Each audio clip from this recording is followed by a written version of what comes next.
Après la manifestation historique d'hier, l'heure est aux questions. Comment lutter contre le terrorisme? Quels sont les outils? Quelles sont les failles dans notre législation, nos renseignements, notre école? Claude Guéant, Paul Quillès, Daniel Cohn-Bendit, Dounia Bouzar, l'imam Tarek Oubrou et Alain Bauer en débattent dans Mots croisés. A tout de suite.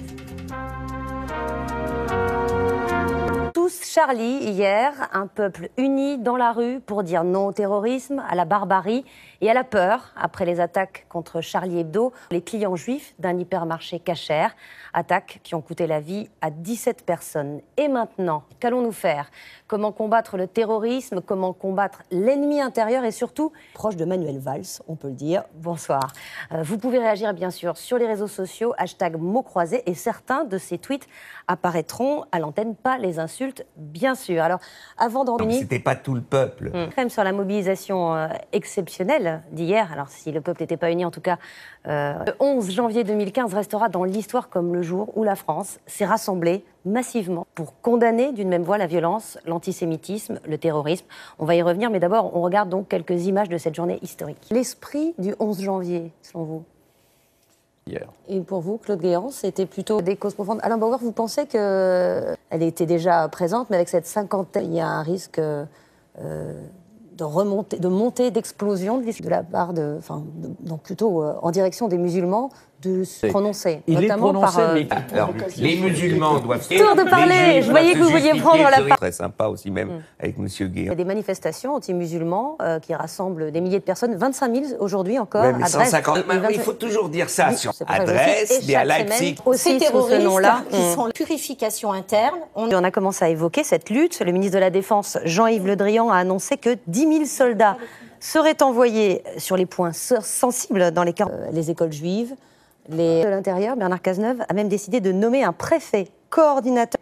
Il sera donc chargé expressément de la sécurité des 717 écoles et lieux de cultivement d'un préfet pour coordonner. Après cette nouvelle d'une cinquantaine d'actes anti-musulmans, on est également les mosquées.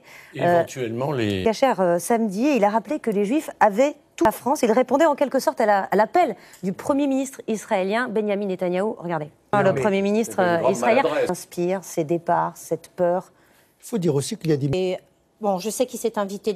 Du système des écoutes administratives. Et pourquoi faut-il les améliorer? C'est qu'on s'attendait à avoir des soucis avec des djihadistes qui allaient en Syrie. Et on se rend compte, enfin ceux qui sont entrés étaient allés au Yémen. Vous savez pourquoi?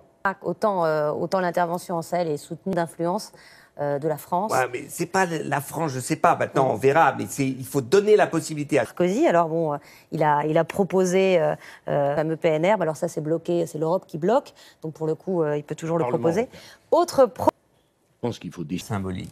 Mais par prison, on en parle beaucoup de la radicalisation dans les prisons. D'abord, je crois que vous dirigez des aumôniers. Ce sujet comme ça, alors c'est évidemment très grave, c'est encore plus grave. Mettre tous les terroristes ensemble. Très jeunes commencent à rejeter la République, rejeter certaines valeurs, rejeter la minute de silence qu'on a voulu leur imposer au lendemain du ministre de l'Intérieur, du Premier ministre Manuel Valls à ce sujet.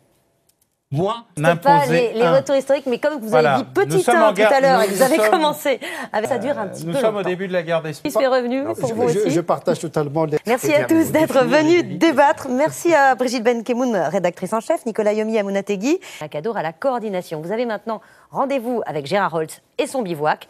Bonne soirée sur France 2.